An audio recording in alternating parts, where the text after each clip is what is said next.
Hello, welcome to this week's Coca-Cola Zero Sugar Football Talk podcast. Oh dear. It's with me, Josh, your host this week. This is your chance to sit back, get yourself comfortable as we bring update this week's football and look forward to the last weekend in most domestic football this week. We'll talk news. Dave gets his brain challenged in a quiz. We preview the weekend's Premier League football. And then finally, Dave has the honour of guessing this week's Wikifile, which, spoiler alert, he's quite nervous about because he's going to have a repeat of Yusuf Malumbu and not get it, I reckon. But if that sounds like something you'd enjoy, drop us a like and subscribe to our channels on YouTube and Spotify so you don't miss out. We're here almost every Sunday morning. But now over to my co-host, all the way from Singapore, it's Mr. David Nichols. How are you, Dave? I'm good. No one can ever say we're not professional. Absolutely. I was too giddy about calling us the Coca-Cola Zero Sugar Football Talk podcast, and I lost my stuff. Yeah, and all will be explained later around that. Yeah, we're not sponsored by them, but it was a surprise sponsorship that we'd noticed. But we'll cover that later on. Yeah, we will. How are you, Dave? I'm good, thank you, mate. I'm good. Yeah. Season's coming into an end. I'm now getting incredibly excited for the Euros. Are you? I think today is sort of hit me. I've been in like watching other people play games and streaming and chatting to a few people, and it's been there was a lot of talk around the Euros, and I was sort of like, semi-finals of a World Cup. Let's get back on that wave. Yeah, I tweeted the other day. Do you reckon because remember, if you cast your mind back to 2018, and you weren't in the UK at the time, but I was here. You weren't in the UK. Yeah. Well, yes, touche. Well done. Yeah.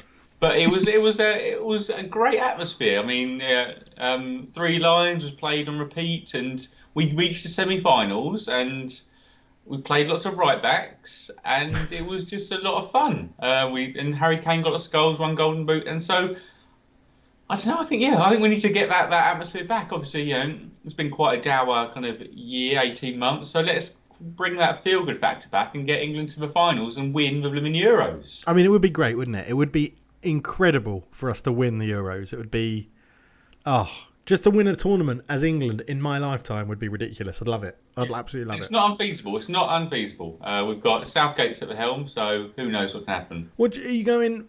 How's he going to start? 4-2-3-1, 4-1-2-3, or 3-4-3-5 at the back sort of thing? I think it'll be 3. I think he'll be trying to cram in some right backs. Yeah, so you reckon it'll be Kyle Walker right centre back and then Trippier or Trent right back? Is Harry Mcguire all right? Is he fit? Rumour is he's going to miss the final. Rumour is he's not going to be ready for the final. So, Ollie, you'll appreciate this because I know you're a fan of the film Dumb and Dumber. Ole Gunnar Solskjaer's press conference for the Europa League final was I'll treat this. He was asked a question by a journalist about Harry Mcguire coming back, and he was like, "I'll give you the answer as if I was part of Dumb and Dumber." So you're saying I've got a chance? That's what he said. Yeah, that's what he said. Oh, so do I have a chance? Yeah, 1 in a million. Yeah. Okay. Well, what else? What's caught your eye in the news this week, Dave? I mean, we've got to start Harry Kane, haven't we? The big Gary Neville interview. For England. Yeah, that's right. Yeah. The Gary Neville interview. I assume you've watched the whole thing. The overlap on Sky. No, I watched a snippet of it, and I thought I don't want to watch much more of this. So. Right. I would say, as a football to try. First off, as a football fan, watch it because it does give you a very good insight into a current footballer's mind and how they're and everything that he's sort of working towards and understanding and going through things like that.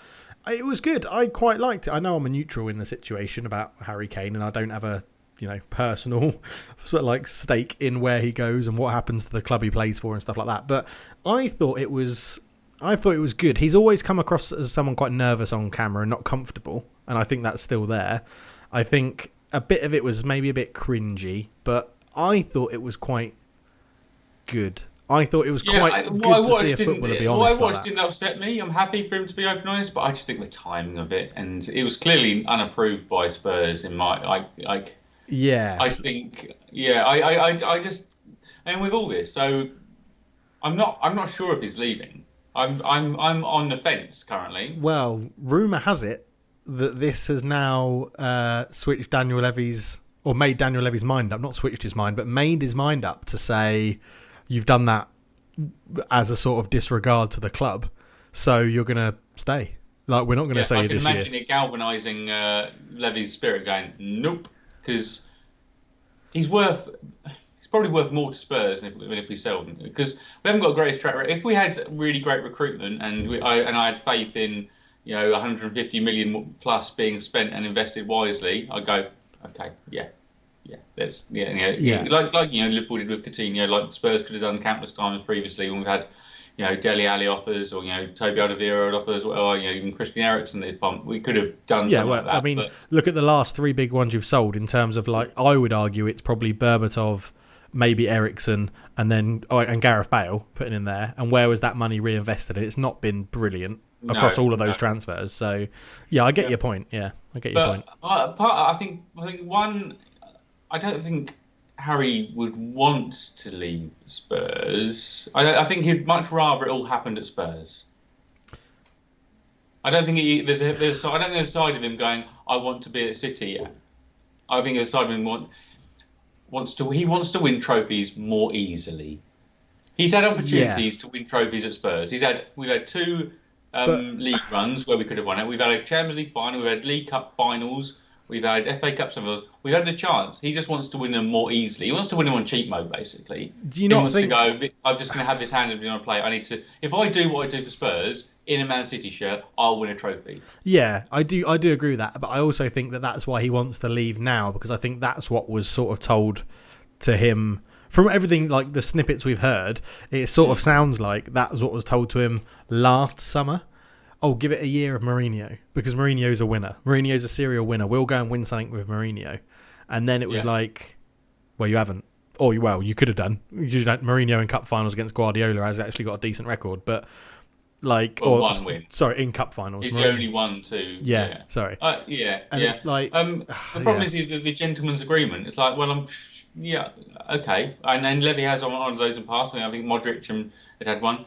He's not been very gentlemanly into going and doing a press conference or this Neville interview, behind the back. But I think he either stays and he forces Levy's hand a bit to invest and get a better side, or he leaves and we have money to spend. It's just if we can spend that money wisely, which at the moment with who's buying, I'm not sure I fully trust. Yeah, okay. I think like with everything that's come out and been said, and this interview, and most people have come to not even the realization. Most people have sort of agreed amongst fans and pundits and journalists and whatever that he's leaving.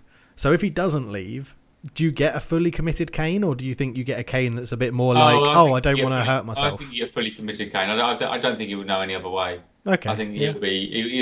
He's been a consummate professional throughout his career. It'll be a surprise. It's not beyond realms of possibility for sure, but I think he would need to see something happen in the summer. First port of call is Oh, we're having a few technical issues with Josh here. Bear with us a second. Yeah, we missed all of that because you had some technical issues. So. Okay. Well, the first book is the manager. Who the manager they bring? Can they bring in who gets Kane's juices flowing? And I don't really know who that is, to be honest with you. No, well, this is my thinking is that you can if you're Harry Kane, I think that even if you have a season where you're not putting up numbers that you have done this season, last season, or the season before, you're still going to get a move for 100 million, 90 million. Yeah. So I think that's why he's got too much pedigree for sides not to be interested. The problem he has is he wants this move in a COVID environment. Yeah.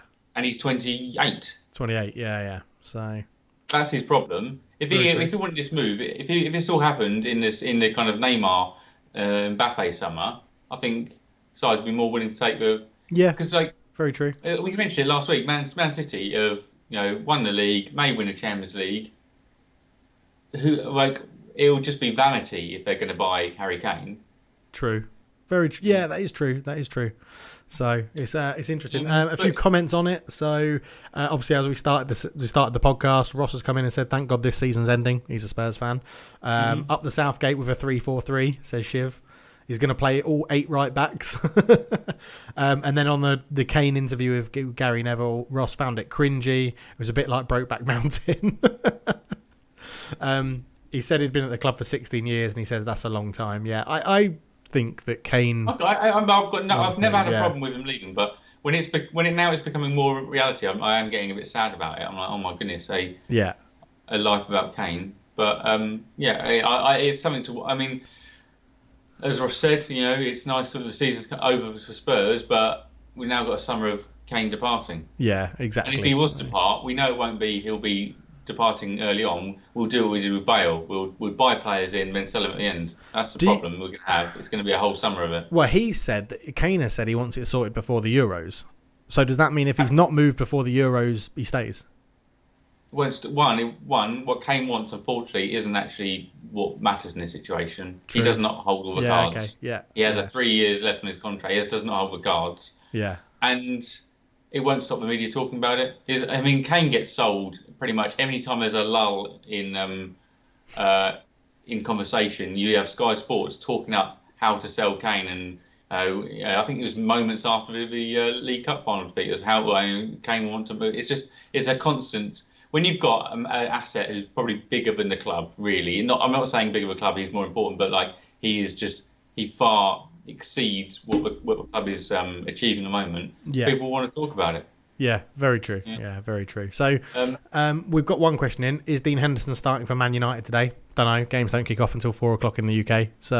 Or 3 o'clock. 3 o'clock or 4 o'clock today? 4 o'clock. It's 4 o'clock today. 4 o'clock. He's been starting all the time, hasn't he? I imagine Dean Henderson is going to start, and David De Gea will be in goal for the Europa League final, because that's how it's been throughout the second half of the season. So yeah, but that's not done enough for Dean Henderson to get number one England spot, because Pickford will get that spot. Unfortunately, Southgate is loyal, because he got Jesse Lingard back into the England squad after 5 games or something that he performed for Sam. Very true, very true. Just sticking with Spurs around news very quickly then. Manager, it's still Inzaghi. I think it is still the favourite, I think. Yeah, I'm not really looking. No, I think Nuno Espirito he's ruled himself out. That's. Oh, but in terms of the odds, I think he was for a while was there. Okay. For me, I think we're. I'm staring down the barrel of Graham Potter, which I've actually. You'd like that? I've actually made myself quite comfortable with in terms of an option. Yeah. Okay. But to my earlier point, does that get Kane's juices flowing? Probably not. Probably not. Does it get many people's juices flowing? It would get Graham Potter's juices flowing. It would get. Yeah. I think he'd be really good. I think we would also need to bring in a director of football to get some. I mean, problem is every Spurs fan hates Hitchin at Spurs, who's in charge of recruitment. Purely, I'd say 99% of it was because of the Amazon documentary where he says he hates transfer windows. Yeah, okay. The other 1% will be you'll handpick bad deals that he's made, but I'm sure he's made a handful of good deals at that point as well. But yeah, I think to have more faith in how we spend money, because it's not been great over the years in terms of the big money being spent. I'd say a director of football and Graham Potter would be I could work with that. Okay, is the Ten Hag thing done? Do you think? No, I don't think so. I think he got an extension through loyalty to Ajax in terms of wanting to get the best deal for him, but I don't think it's done buried. Okay, so moving from those managers, I know you wanted a bit about other managers in the league. Yeah, so we talked about Crystal Palace job being an absolute massive job for next season. Roy Hodgson's confirmed he's leaving. I'm not sure if he's confirmed he's retiring, but you would put two and two together and get 4. Yeah, the BBC seemed to have run an article today sort of implying he's retiring, because it's all about his best quotes and what he's done in football and all that sort of stuff. So, yeah. Yeah. Lampard seemingly ruling himself out of the Palace job, which I think is a clever move by him, because that is a difficult job. I think if the manager that takes over Crystal Palace and keeps them up next season, I think that almost seems kind of manager of the year worthy at this point in time. I could see Nuno going. I could see Nuno being there, actually, yeah. I could see Nuno going and doing a pretty decent job as well. I reckon Nuno's got good connections in football to rejuvenate the squad. How much of Nuno's success at Wolves was the Mendes connection, which would he still have access to that? True. Potentially, potentially. Yeah. Apparently Lampard, it was all going smoothly until they talked about transfers. And that's when it all fell apart. Like the potential, you get no money. The transfer targets that he wanted, apparently, that's when it all fell apart. So, it'd be very interesting. Who else is leaving, manager-wise? So, Nuno you mentioned is leaving at the end of the season, and Allardyce is leaving. Mr. Short Term. Mr. Short term, yeah, he's not a long term guy. No. So will he be back, or is this Allardyce done? Because he No, won't I take a think job in the Championship, will he? Because he would have just stayed with West Brom. Yeah. No, they'll be Crystal Palace again, maybe. Oh, potentially, yeah, potentially. So there's players moving on as well. So David Louise confirmed to be leaving Arsenal at the end of the season. Willian as well. Willian, after 1 year because he scored one goal, I think, in his whole time. Mcguire seems to be confirmed to be Barcelona now. Yeah, looks that way. Wes Morgan retiring from Leicester, 37 years young, and with the FA Cup in his back pocket, so that'd be nice for him. And he holds a very strange joint record with Steve Bruce, Gary Pallister, and another, I think Gary Pallister and Cesar Azpilicueta, I think, as the only three players to ever play every single minute in a league title winning team in the Premier League. Oh, really? Yeah, I think it's those three. It's definitely Pallister. It might be four, and I might be missing one. But yeah, very interesting stat, isn't it? A very interesting stat. Yeah. Speaking of records broken, we'll move on to around Europe. We have Lewandowski. Took Big Bob. Until the 90th minute in his final game. I incorrect last week saying that they were all done and dusty. He had that final game, and he scored the last minute goal to not win it for Bayern, but heavily make the record his own. It's now the Lewandowski record rather than the Gerard Müller. It's now the Lewandowski record. A goal every 60 minutes. That's ridiculous. If he played every minute of a Premier League season, that would be 57 goals. That's ridiculous. That is phenomenal. That is incredible, yeah. And it was also one of his worst goals of the season, if you look at it. He nearly missed. When he tried the first touch around the goalkeeper. When he went round, he nearly completely messes it up. So, but yeah, credit. I love Lewandowski. Just an all-round great striker. Looks like a really nice guy. Celebrated with the team a lot, and yeah, I'm really hope that he wins Ballon d'Or. So I hope it doesn't depend on Poland doing well in the Euros. I think he's got. Who else have we got who's up there? Well, it normally goes won to the title. Someone that wins the Champions League. Generally, doesn't it? When you look back, it normally goes to someone that's won the Champions League or a major international competition, or both. Okay, so we have City or Chelsea. I can't see anyone who's had stat. No, goal scoring wise, it's normally a goal scorer as well, and the top goal scorer for Chelsea in the league, Jorginho, with 7 penalties or something. Yeah. So Ruben Diaz. That would be a turn up for the books, wouldn't it? It would. He's been voted their player of the season in the Premier League. He's up there for season. Yeah, he's up for the player of the season in the Premier League. I think that would be a bit of a push. I think, but it's also contrary enough because you know how you have a positive discrimination of defenders in awards has been right. Obviously, Bayern had already wrapped up the league. We saw Atletico wrap up the league on a final day. We did. Very entertaining final day, actually, because both of them went 1-0 down. Real Madrid and Atletico both went 1-0 down. Then it was 1-1 for Atletico Madrid, then 1-1 for Real Madrid, and then 2-1 Atletico, 2-1 Real, and they didn't have enough. And then Atletico held on and got the winner. Suarez posting some very interesting comments on social media about how Barcelona... He was not loved not wanted by Barca. Yeah, and, disrespected and not wanted. And Atletico made him feel like a home and stuff like that. So, yeah, he's got to go down as one of the greats. We talk about Lewandowski. We've got to mention Suarez. Got to go down as one of the greats. He's what? He was obviously a free transfer, 21, 22 goals this season now. Again, written off by Barca. He's won the title. Must have won the title kind of 5 out of the last 7 years or something like that. And he's scored goals in Holland, England, Spain. He's been fantastic, isn't he? He has. He really has been a fantastic striker in his career. I mean, I still don't like the guy. I don't understand how you can bite someone and that is just weird. I feel like that gets bypassed quite a lot now with his recent stats and history of football. He's done it for a while. It's kind of been, But it shouldn't matter, Josh. It shouldn't matter if he's hasn't done it for a while. Why is he biting people? Yeah. It's just... Yeah, I feel like a lot of other crimes don't really get forgotten when if you do it as a 20... It would have been like 26, 7 or something like that, wouldn't it? So... Yeah. Their first title since 13-14, their second since 95-96. I read that 10 of their 11 La Liga titles have been won on the last day. Wow. And their other one was won on the penultimate day. And Simeone Simeone is this. I mean, they were finishing 7th, 8th, 9th before Simeone, and they've not finished outside the top 3 with him. He's turning into a legacy now as well, isn't it? Yeah. Can you remember when he was about to leave as well? Was it 2 seasons ago he was about to leave and join someone in England? I'm not sure he was confirmed to join, but it was all about because he is paid handsomely. Oh yeah, I mean, quite rightly so. But that puts a Trippier as another title winner. Yeah. This season, ex-Spur. We obviously have Nkudu won it for Besiktas, which we covered last week. We have, Oliver Skipp won the championship. We have Carl Walker again winning. It's Ericsson won in Serie A. Yeah. And then Van Foyth and Jan Vertonghen have cup finals, which they could win. So you can see why Kane might want out. Yeah, exactly. Exactly. And then, just staying in Europe a little bit.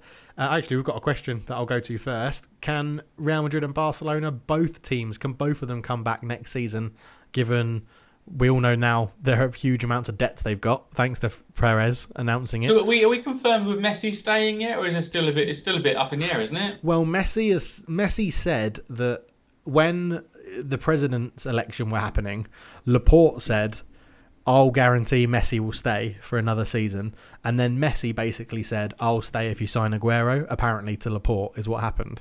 So I would suggest Messi will be there one more year because they're going to sign Aguero. It looks like Aguero's in, and Memphis Depay looks like he's going to be joining as well. To mean something's got to happen with that front line. You've got Messi, you've got Depay, Aguero, Griezmann, Dembele? They'll bin off Dembele. They'll bin off Dembele, I think. He'll go on loan to somewhere in the Premier League. Probably. He's going to United, isn't he? Probably. When you fail to get Sancho for a second summer. Or when we splurge all of our money on Harry Kane, and then we'll get Dembele on loan rather than signing Sancho or something, yeah. You best not get Harry Kane. But, they're both going into, is it pot 2, you said? Yeah, that'd be interesting. Someone's going to get, do you want to be in pot 2 now? I don't know. That's a good point, actually. That's a good point. So, and then a bit closer to home, the playoffs are all happening. We've got the finals confirmed. Yesterday we had the Championship and League One playoffs. Sunderland couldn't make it, so it's Blackpool, Lincoln in the League One playoff. League Two semi-finals are today. But Brentford v Swansea. You see the bit with Brentford's penalty? No. So Bournemouth went 1-0 up in the game after like 5 minutes. Okay? Yeah. Amazingly, it was similar to you remember United in the Champions League this season got caught on the counter from a corner because they didn't have anybody near the halfway line. That's going to come up later in the podcast. It will come up. And they did it and went through. But then Brentford got a penalty in like 15th minute. And Asmir Begovic in goal for Bournemouth doesn't save penalty, but Ivan Toney picks up the ball and runs off of it. 15th minute, okay, you got a lot of game. Begovic chases him down and tries to get the ball out of his grasp. Is that why he got yellow carded? Yeah. It's like, it's the 15th minute, Begovic, man. Your head's gone 15 minutes in. What are you doing, man? Bloody hell. Because I tuned in after that. I tuned in around like the half an hour mark or something. So, I missed all of that. But no, I didn't know that. A bit of it, so are we still in the Brentford camp to be in terms of wants? 100% Swansea are Welsh. It's the English Premier League. So, all right, Brexit, Dave. So, no, why aren't Celtic and Rangers in there? History. I know it's history, but it just annoys me a little bit. But no, I'm in the Brentford camp. I think it'll be good. Brentford, they lost in the final last year. It'll be good for them to, hopefully they can win this one. Swansea been there, done that. I agree. I'd like to see Brentford and maybe one of another Brentford striker. Yeah. Obviously, we have had Ollie Watkins been more of a success than Neil Maupay. We've got will Tony be able to do it? Well, for Brentford this time. Ex-Premier League Tony. What? Fact. Signed by Newcastle. That's where he was first in. Ex-Newcastle striker. Any appearances? No. No Carnival qualification. No Carnival qualification. I didn't realise the other day Graham Potter is ex-Southampton. Yeah, I didn't know that either. Nice. Southampton. Excellent. Yeah. So, all right, should we move on to the quiz, Dave? Yeah. Kyle was just in the chat. Well, Begovic was a dick for the whole game. So, yeah, fair enough. Just before we go to the quiz then, if you're enjoying it, leave a like, subscribe, all that good stuff. Leave us a comment if you're not watching live. Always good to, get that bit in there as well. Anyway, Josh, on to the quiz. Ooh, la. It's quizzing time. Apparently, last week there are some issues with the quiz I've been made aware of, and I would Yes. like to offer my deepest sympathies to Dave's poor performance, which may have been down not in part due to my incorrect statement of club captain versus on the field captain in the I just want to FA point this Cup. out. If I could make this full screen and just be Josh, so it's just Josh apologising to all the viewers, I would, but I can't at the moment. So, is that your apology done, or have you got more? I apologise. I Thank want to you. make it explicit. I always, an apology should always say you're sorry. You So should. I'm sorry. You should. Yeah. Thank you, Josh. Thank you. So, But I'm confident with this quiz. I'm not. No. So this quiz, I don't know why it came to me. I was last night. I was doing my squad selector for Spurs, going through who I'd buy, and I was like, oh, a lot of these players that have previously come from League 1. So we've got the transfer supermarché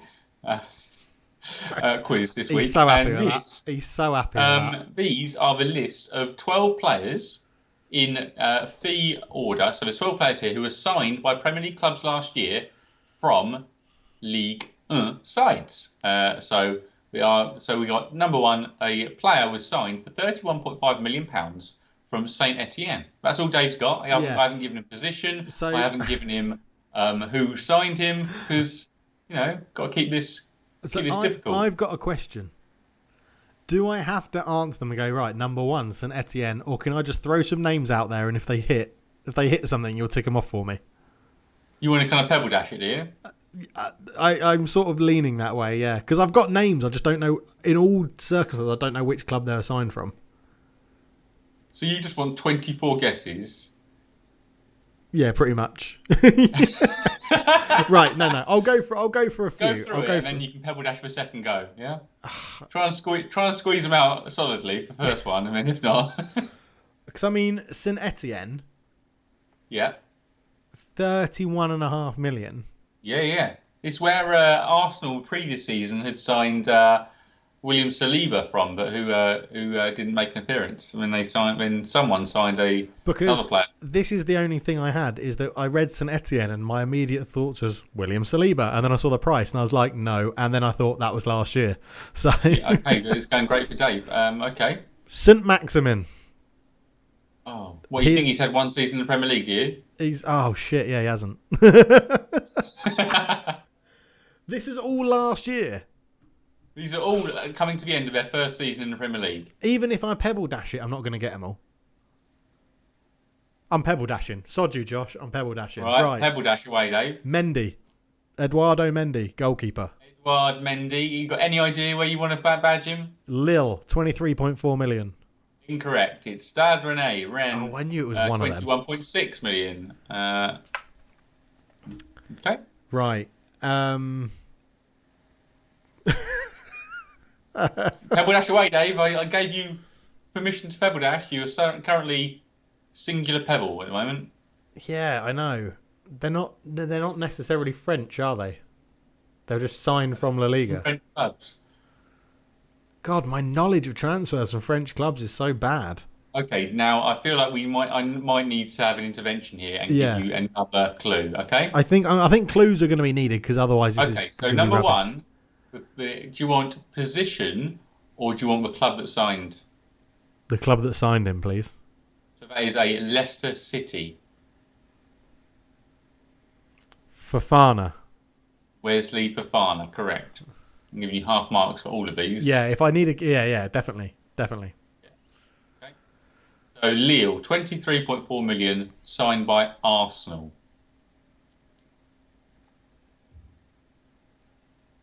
Oh my word. Who did Arsenal sign for 23.4 million?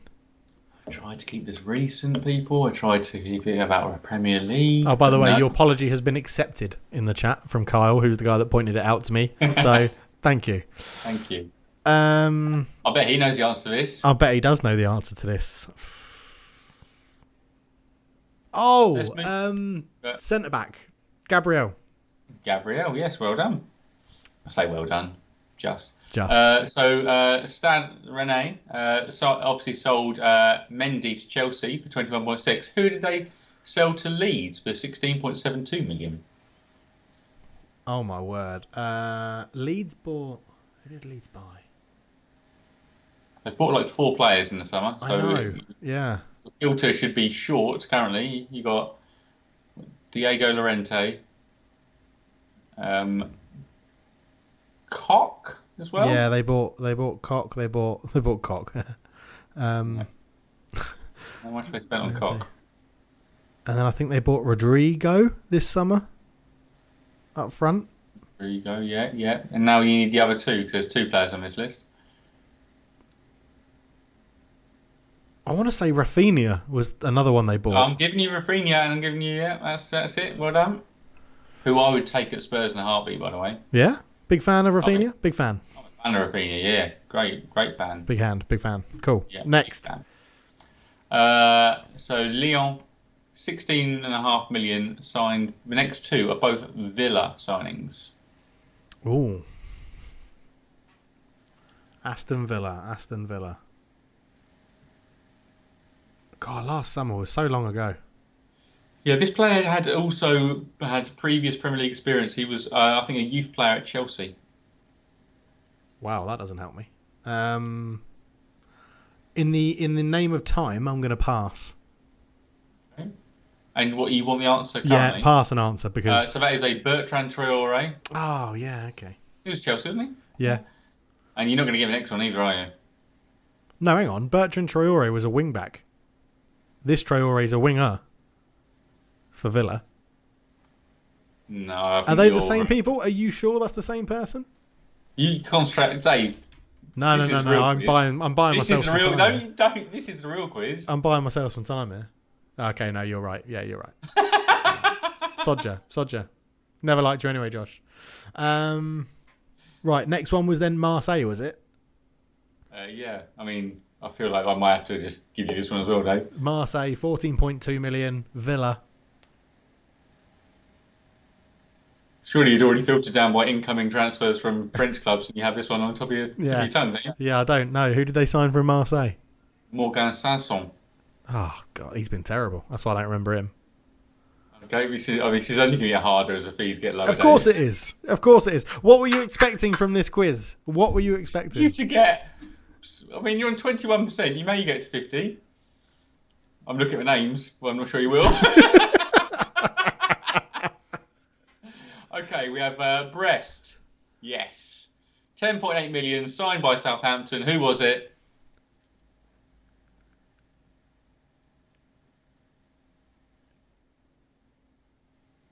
Djenepo. No, Ibrahima Diallo. Djenepo was signed the previous summer. We have FC Lorient, 5.85 million. Leeds signed this player. He's been great this season. Yeah, one of their best players, especially 5.85 million. When you look at the amount of other teams have spent on this position. You know him. He's French. He's young. Meslier. I do know that because that's on Football Manager. I looked it up the other day. Because weirdly, in my Football Manager save, he's playing for whoever I've got next in the Europa League for NK Maribor. Yeah. We have a Fulham signing here from Lyon again, 2.88 million. I'm not sure you'll realise he was signed from a French club. I think he's either Brazilian or Portuguese. Where did he play for? Fulham, sorry. Oh, Fulham.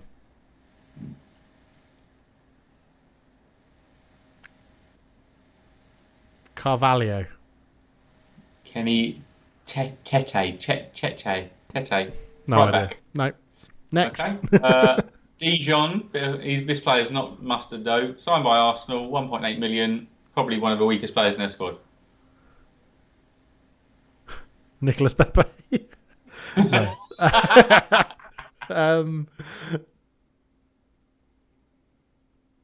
No idea.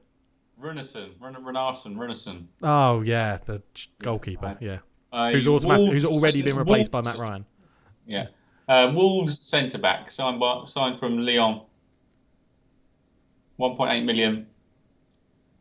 Again, I think he's either Portuguese or Brazilian. Obviously, he's signed by Wolves. Yeah, of course he is. No. Marcel. No. And the last one signed for 243,000 from Olympique Marseille. by Everton. He's got a player of the same name, plays as an attacking midfielder for RB Leipzig. Who is it? Well, similar name, actually. I think. So, Everton, what's his... I want all the clues. Everton, what's his position? Left back? And has the same name as an attacking midfielder. Similar name. Similar name. Which I think is... Forsberg? Or is that the other Red Bull team?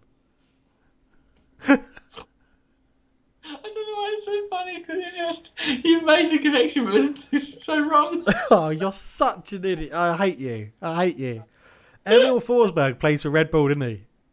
And I've picked the wrong attacking midfielder. For Everton?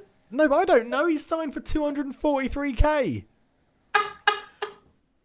It's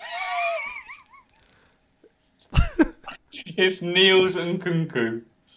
Brilliant. Right, let's move on. That was absolutely shocking. Right, come on. So hard. Sorry, Dave. If you think that quiz was too hard, leave a like. If you think it was too easy, subscribe. Right, comment section. Was that too hard? Because we're trying to figure out the level of quiz, aren't we? There. We're trying to figure out the level of quiz. So, is that quiz too hard? Do you like seeing Dave absolutely flap in the wind? But the problem is that no one else in the chat had that. Like the answers they got were the same ones that I got. So Mendy in goal, Gabriel centre back. But then everyone else was just like. Pff. Although Shiv did say the keeper about Arsenal's Runarsson, he just couldn't remember the name. Hopefully, he got Marcel. Yeah, he did say Marcel played in the Champions League quarterfinals against City last season for Lyon. Dave. One, I don't watch Man City games, and two, I don't watch Lyon games. So. Marcel. Right, let's move on. Let's move on. A bit more stuff you know about. It's your own club.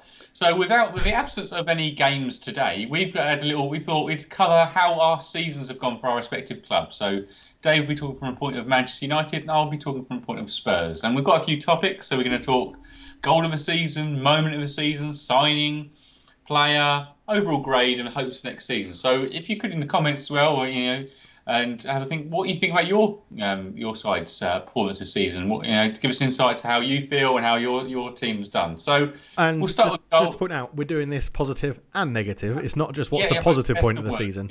Negative as well. Goal of the season, Dave. Talk me through. We'll both do our goals that our teams have scored. What's your goal of the season for a Manchester United player who scored this season? Yeah, I've got. When we were making our notes on this, two sprung to mind, and I'm sure I've forgotten some cracking goals, but I mean, recency biased. The Cavani goal was very, very good against whoever it was from just on the halfway line, Fulham.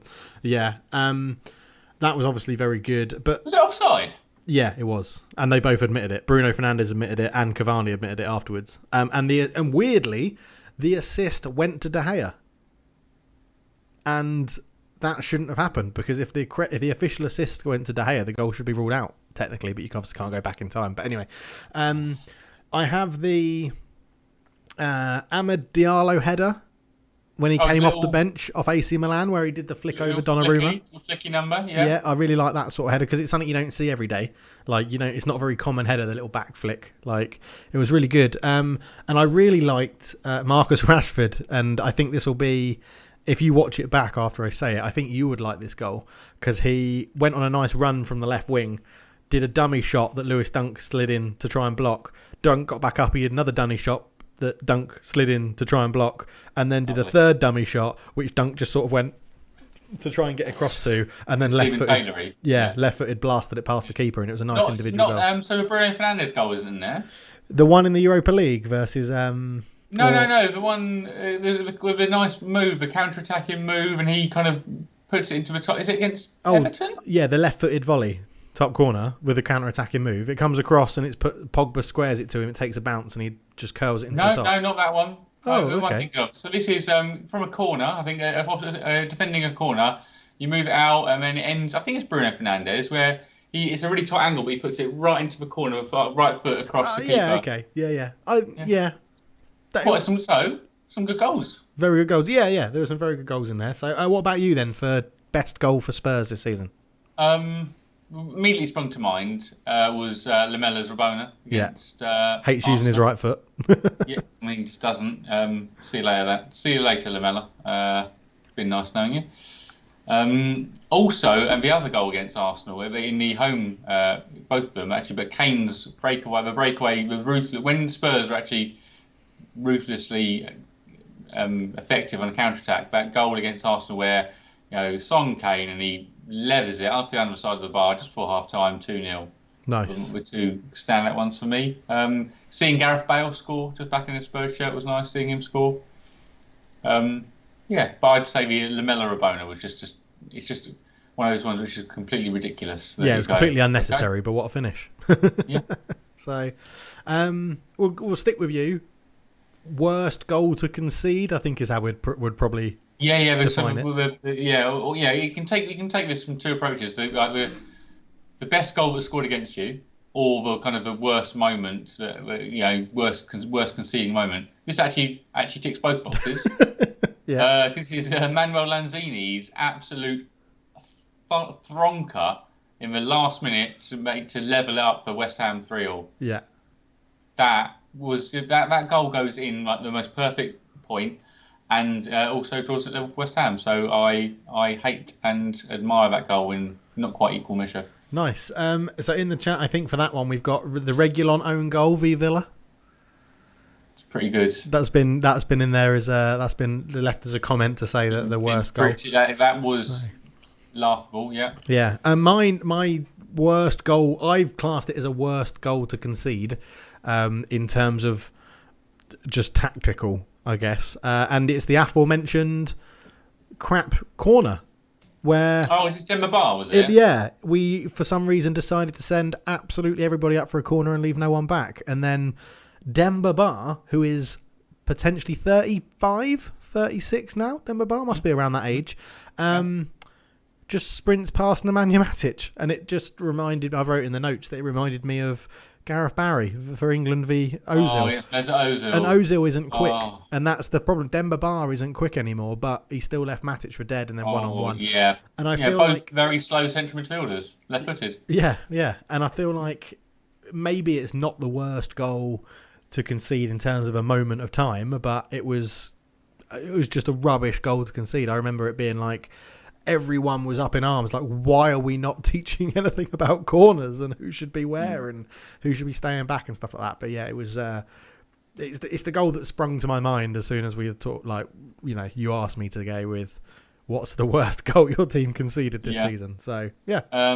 So what about moment of the season? So best moment, what's been the highlight in that one piece? I feel like whenever you beat a team one goal away from double figures, it's got to be a pretty good moment. So 9-0 against Southampton. That was 9-0 Southampton. Yeah, Dan James getting on the act, wasn't he? I think, Dan James got on the act. Greenwood scored. It was a very good game. I feel like we've done quite well again this season against some of the bigger teams. Obviously, we beat I think 3-1 Spurs, the return fixture, and then we've beaten Man City. We've lost to Liverpool, but yeah, I feel like out of all of it though, it's great to see a 9-0. Yeah, I agree. Big results are a highlight, so that's why I'm picking Spurs away at United 6-1. So while we're on that, then that's my worst moment of the season because we did a watch along for it.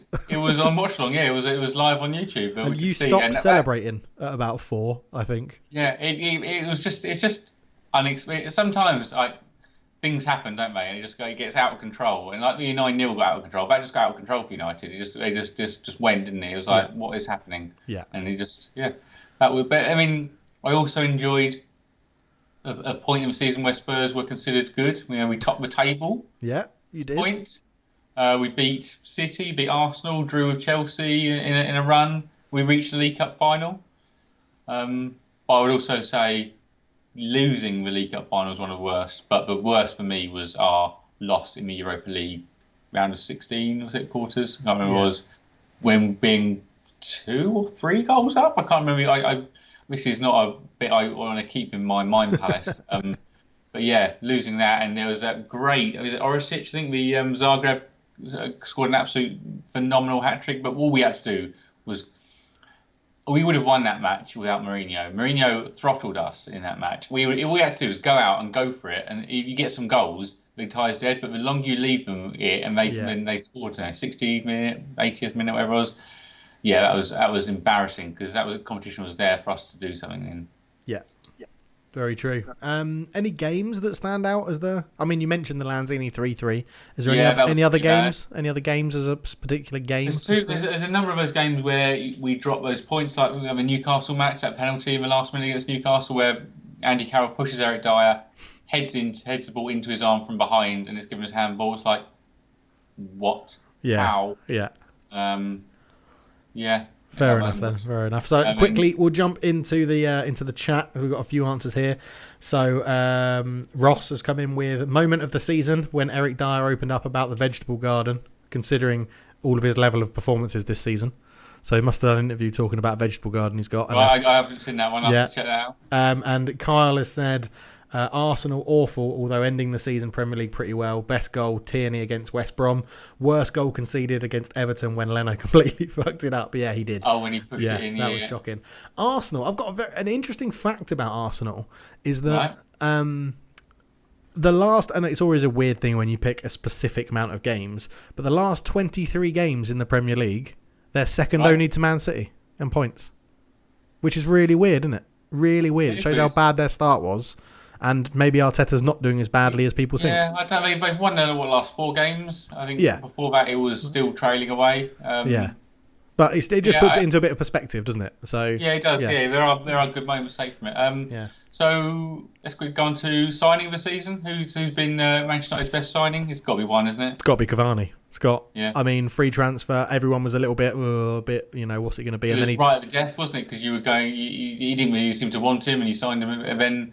It took a little while, probably. I mean, a little bit of fitness to get, but he's just got better and better as the season's gone on, hasn't he? Well, I mean, he's made. My problem with it is that he's now made people go, well, we don't need Harry Kane, we've got Cavani. Well, not quite the same, is it? Like, 1 year Cavani, now turning 35. So, yeah, but I mean, for a free transfer, incredible return of goals. Like, the contribution he's done, and you hope that he's also teaching. Like Greenwood and Rashford and the youngsters that are coming through, things like that. So yeah, it had to be Cavani. Spurs, are you going with? Højbjerg. Yep. Can understand that. He's been such a breath of fresh air. We've run him into the ground because we have no real alternative because one central midfielder doesn't make a midfield. But he's a leader. He's a workhorse. He's demanding on the pitch. Yeah, I love him. Love his attitude. It's his attitude more that I appreciate. He's limited as a player. He's got some ability. He does things he does really well. But I think it's been excellent. It's a shame we had to let Kyle Walker-Peters go for him. Yeah, okay.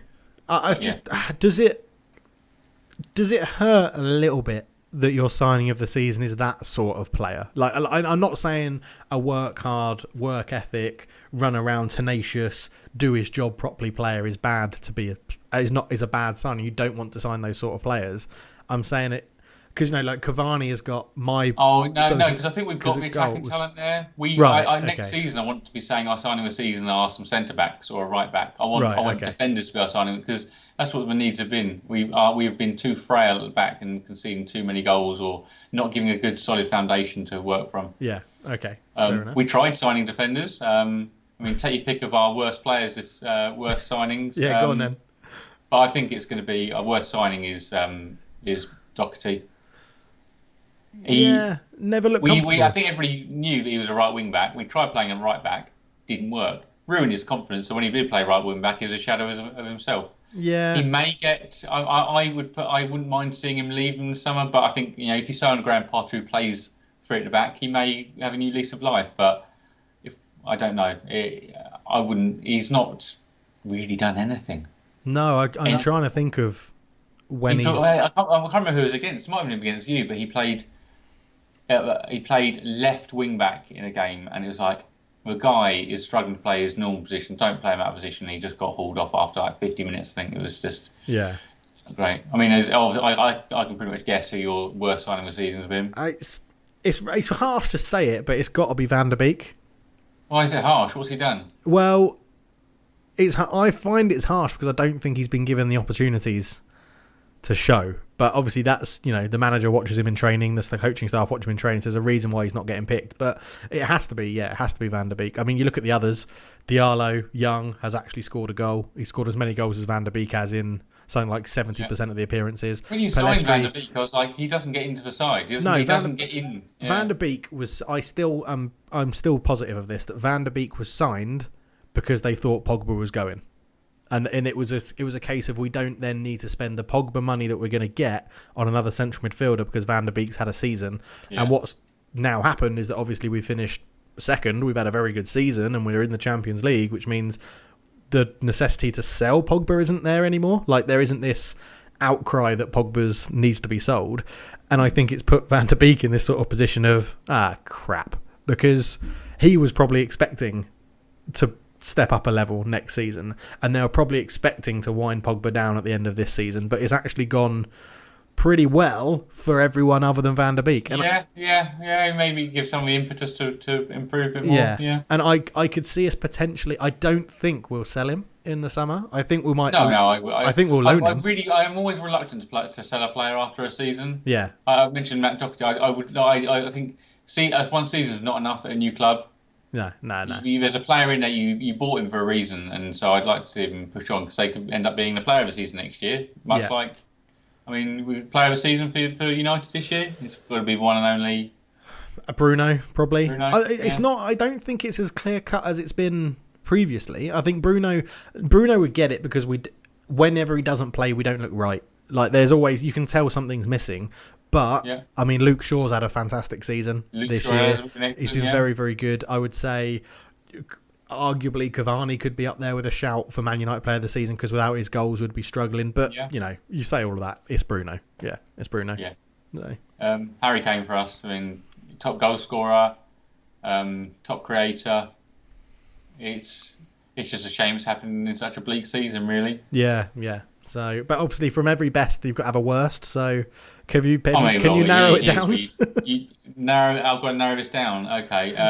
Well, rile them off. You can rile them all off and then narrow it to one. Okay. Eric Dyer, Davinson Sanchez, Stephen Bergwijn, Mr. Sissoko, Eric Lamela.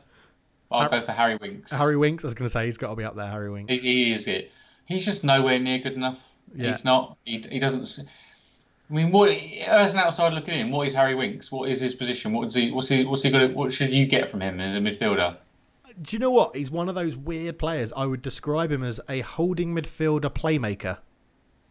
So he's there just to recycle possession. Like, he doesn't necessarily get the tackle, but he will be the sort of... You know how Harry Redknapp always used to say that Wilson Palacios would get the ball and pass to Modric? Harry Winks is the sort of player that the holding midfielder, so let's say Højbjerg, would tackle someone, pass it to Winks so that Winks can do a slightly better pass up the pitch. So kind of how Modric was viewed, actually, wasn't it? It was kind of like Modric was viewed. Now, Modric never really got many goals or assists for Spurs. Yeah. And people were like, Real Madrid by spending money. I was like, Modric is amazing. He's the assist of the assister, but Harry Winks doesn't move it forward enough for that to be his role. But that's the only way I can describe him. Holding midfielder, playmaker. How many goals and assists do you think Harry Winks has got in the Premier League this season and last season combined? Well, I mean, I can't remember him scoring this season. I'd probably guess at maybe 1 assist this season and a handful, maybe 5 last season, according to he got in the England squad. So I'll go 6 over 2 seasons. None? 0. No goal, no assist past 2 seasons. So he's not in there for that. He can't really tackle. He just goes charging in. Yeah. And his passing is... He keeps the ball, but it's not really moving where you want it to move. You saw in the... Still amazed me. He played in the League Cup final. Just ridiculous. Yeah. He needs to be moved on. He was lucky, but Poch, he burst on the scene when he was young, and Poch, in hindsight, sell him when Poch had created value because he's never going to be that good. It was just a shame. He had good games in the Champions League when he had space and time, but no. Yeah, is it Van der Beek again? I think it's got to be Van der Beek. Yeah, I think it has to be Van der Beek because it's not really. Any of your centre backs. I mean, no, because I don't feel like. I think Mcguire's had a good season. I feel like Lindelof. Our defence has got better since last season in terms of stats. I think, like in terms of overall all competition stats for conceded and things like that, and aerial duels won and stuff like that. So I think it has to be Van der Beek because when you look at it. He has played something like 27 games or 31 games or something this season. Yeah. 1 goal, 1 assist. Or maybe 2 goals, 1 assist. Do you know what? Whenever he was playing for Ajax, I didn't like him. I did not like him. He seemed like when Spurs played Ajax, he seemed like a player who was just oozing confidence. Like he seemed like he was at his peak. And even then, I was like, he seemed like, I don't know, he seemed a bit one-dimensional and just like he just seemed like he needed that confidence to perform at that level. And he wasn't even like fantastic. I'm not sure there's a player you want in there. No, but we've mentioned this before about Ajax, about how it's a piece of a working machine that is all designed to work together as that squad. So when you take him out and put him in another team, and it was arguably the same with Davinson Sanchez when he was there, like he knew how the system worked, and it hasn't worked at Spurs. Van der Beek's the same. Hakim Ziyech, you could argue, didn't start well at Chelsea, and that was the same sort of scenario. And it doesn't really work. I mean, it's not just Van der Beek. Martial has been poor. I think I put Martial on that list. Martial is... He's had a lot of injuries, but he plays with the attitude of Berbatov with 10% of the ability. It was what it seems. There is ability in there, but it's just so rare to come out, and he's always huffing and puffing. And then I had to put player of the season worst. A shout out to Odion Ighalo. We extended his loan. Completely forgot that we did that. He played 2 games, and it turns out that he did that just so that he could see out his contract for the Chinese club and then move to Qatar. I think he's now playing for Al Shahar. I think in Qatar, Al Shahar. Oh, he's gone for the love of football again. Okay. Yeah. So fair play to him. I mean, he is like 34, 35. So yeah. But well, let's keep this moving as we're running out of time. Overall grade for United. I've gone B plus if we win the Europa League. Okay. So how does it become an A next season or an A star next season? How do you get there? Yeah, like. I want us to be in the sort of top 3 in the league without relying on other people's incompetence. Like this year, we're second, which is great. Points total has been pretty good. We've got some good results, but a lot of it has come down to, injuries for Liverpool, Arsenal dropping off, Chelsea not playing well, like under Lampard for a bit, yeah. So Spurs struggling. That league position, but you probably need some more European success, don't you? Yeah, like Champions League, I think. So that's the other thing I put in my notes. It was like, to go deeper in the Champions League, get top 3 in the league. I think top 2 will probably be Man City and Liverpool next year. You never really know, but probably. But I think overall, you've got to be happy for the steps are all in the right direction. It seems at the moment. There was a time under Ole that I was like, I'm not sure Poch is available. We could do Ole out and get Poch in. Forget all that talk. Yeah, and then he does look like he's building something, but. It's always the way at Man United is that when you get Champions League football, the board generally don't spend because you're in the Champions League, and the job is to get in the Champions League. So, but I think you're right. A slightly higher points total. I'd like to go further in the cups. I think we were very disappointing in the FA Cup this year, losing to Watford. Or did we beat Watford? Well, you just look at that. We did the FA Cup quiz last week, and we're captains. You've won it once in that last 15 years. I think. It's strange for United, isn't it? Yeah. But so that's mine. What about you for overall and how to get better? Overall, I suppose if we get Europa League today, I'd give it a D. Okay. If we get Conference, E. If we don't get that, U. It's a fail. Complete failure of the season. Yeah, I did say that, didn't I, when you appointed Mourinho? I did say you would regret it. So. Yeah, I don't know how much is down to him or not, but he is a contributing factor. How to get better? Players who look like they care. Yeah. Probably and just a manager who is get Poch caring. Back. Yeah. No, Graham Potter. He seems like a nice guy and play nice football and show we care and get rid of players who just have very apparent flaws. Yeah. Okay. Just have players who are going to try hard. Like a team of Højbjergs does a lot better than this. Fair enough, yeah. We'll quickly jump into the comments very quickly then. So signing of the season, we've got Højbjerg. Arsenal, no signing of the season, but bringing Smith Rowe into the team is probably the best we could have got. Willian is the worst ever signing, even on a free for Arsenal. I'd probably agree with that. Best moment for Arsenal, finally winning away at Big Six club Old Trafford, and then did it at Stamford Bridge too. So some decent comments in there. We do have a question, but unfortunately I think we've run out of time for that stuff because we've got to do preview and the Wikifiles. So yes. So we'll rattle through preview. So last day of Premier League football today. All 10 games kicking off at 4 p.m. Title race tick. relegation battle, tick, but we have European places up for grabs. So we have Champions League, Chelsea, Liverpool and Leicester.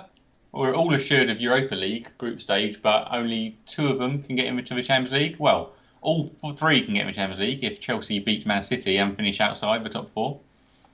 Yes. So if Liverpool and Leicester finish in the top 4 today, Chelsea finish 5th, and then beat Man City next weekend, we have all 5. But how do you think? I mean, Leicester are currently out of it, and Liverpool have just snuck in 10 games ago. Liverpool were 10 points behind Leicester, so it's been a bit of a turn.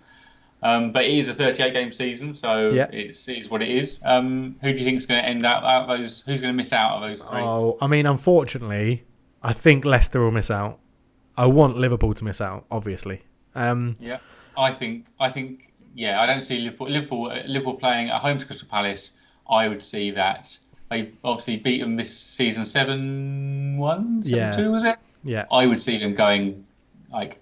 I fear for another record in another thing this day because I think there's going to be goals galore. I think Liverpool is going to whitewash Palace. Benteke's in form, former club. Benteke, yeah, he's a good player. I think and Chelsea, Aston Villa, a little bit more dicey, but I think Leicester are missing out. If you're Chelsea, let's say you finish 5th in the league, it all goes against you today, and you finish 5th. Is that a downer that you're not in the Champions? Is it more pressure because you're not in the Champions League, or is it more of a motivator to be like, oh my god, right, that's it? That depends on what kind of play you've got and how Tuchel can spin it. Yeah, but it's failure in the cup final, was it? Yeah. FA Cup final failure, top 4 failure. You'd be like, I think for me that adds pressure, and City will be like, we're smashing this. Yeah. Okay. Europa League, so this is for sides in 5th and 6th. It's now abbreviated, now it's 32 teams. So one of those sides we've mentioned will get it, but that leaves one of Tottenham, West Ham and Everton who could get the Europa League. Yeah. So Tottenham obviously are playing away at Leicester. Everton are away at Man City, and West Ham are home to Southampton. It looks like West Ham's, which... Yeah.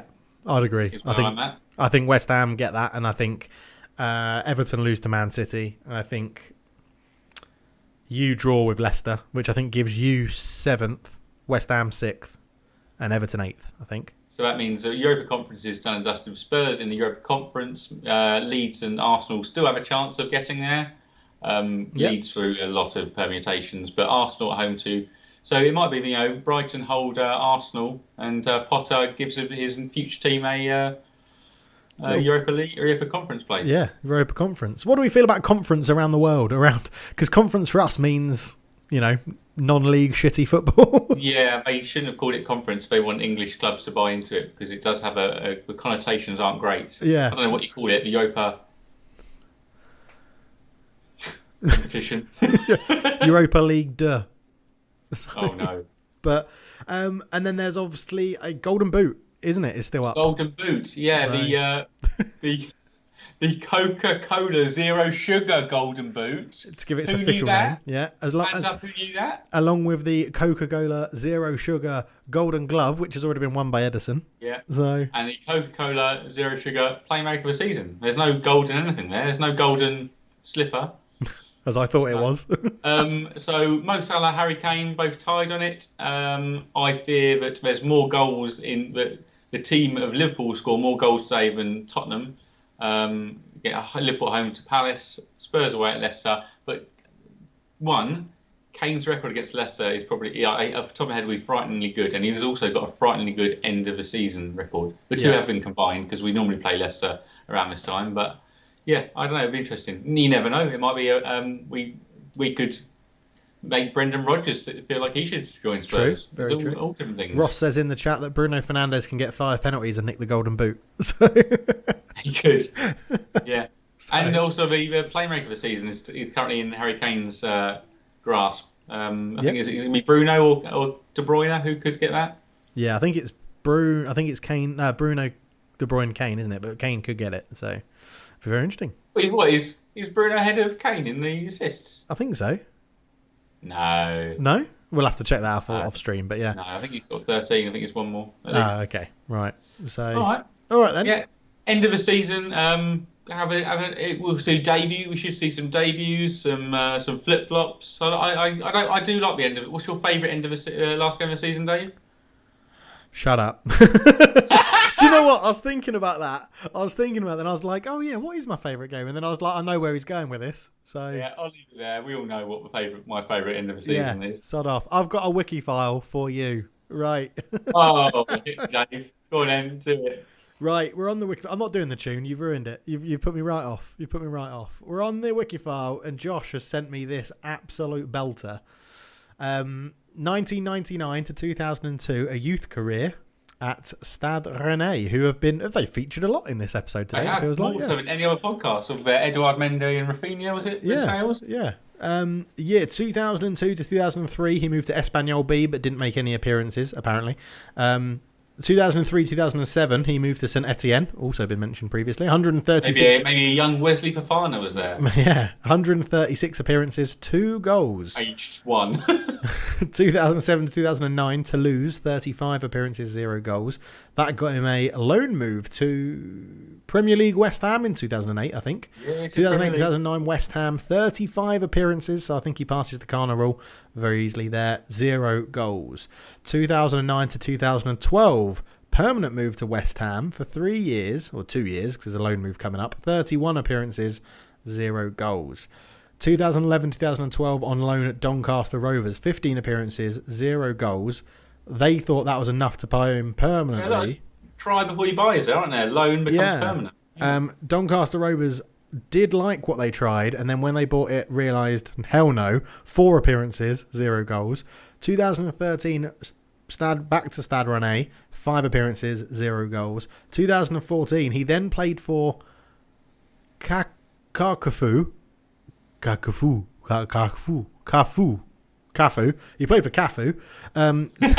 10 appearances, 0 goals. And then he ended his career 2014 to 2016 with a resurgence playing for Créteil. 64 appearances, 0 goals, giving him 335 appearances, 2 goals, and 1 completely mystified Dave Nichols.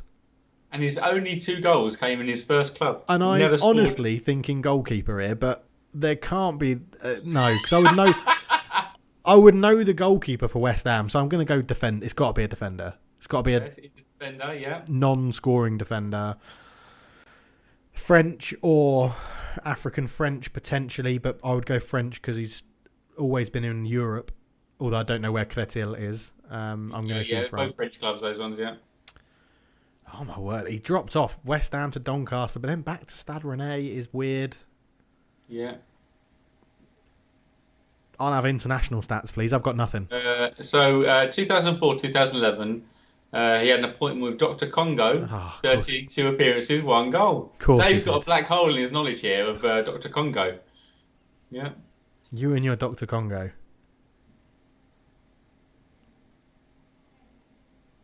I've got a name in my tip of my tongue. Ooh. And I swear it's only through Football Manager. I'm going to say fullback. Yes. Left back. Injetti? Is that how you say it? Oh, no, that's not it. Oh, damn it. I'm out. That's that on my tongue. On my tongue is Injetti, and I think I'm close, but not. So has anyone in the chat got this? Let's have because I maximise it so I can't see chat when we're doing the quiz. Ross has got Ilunga.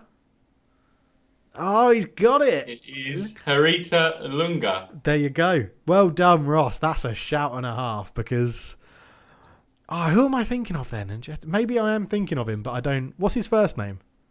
Harita Ilunga. Oh, okay. I'm not too sure. I was thinking... I'm going to have to Google him to see if it's the face that I'm thinking of. The face that you're thinking of. What was his first name? Ilunga. Harita, Herita. Harita Ilunga. Oh, it is him that I'm thinking of. Oh. Fair enough. Personal life, Josh? We like to dive into the personal life. No, there's nothing about his personal life there, I'm afraid, Dave. Nothing. Absolutely nothing. Oh, I've just accidentally brought up something on screen that shouldn't have been there. Covering your face. Okay. Oh, dear. What's Dave been looking at? No, it's my Discord. So... Anyway, Kyle's come in. Current assist leaders is Harry Kane on 13, Bruno 12, KDB on 11. So. Oh God, Kane could lose it all on the final day. He could. Shiv is there to say they should have called it the Europa Super League just to take the piss. I like that. He also says he's begging for Arsenal to be part of the inaugural Conference League. Would be quite funny. He wants them in there. Shiv does, yeah. He's a Wolves fan. Sorry. Yeah. He's a Wolves fan. But cool. That's it, I think, Josh. Well, that brings it to an end, yeah. Unless you have any other business, Dave. Nothing from me. I'm looking forward to the summer schedule of the Euros, mate. That's what I'm looking forward to now. Mate, yeah. So. Well, thank you for listening, everybody. If you've been with us live on YouTube, thank you for all your questions as well. It's very enjoyable. But if you want to get hold of us before next week's show, you can find us on Twitter at Football Talk. But remember, there's no A in football. No A in football. See you next week. Goodbye.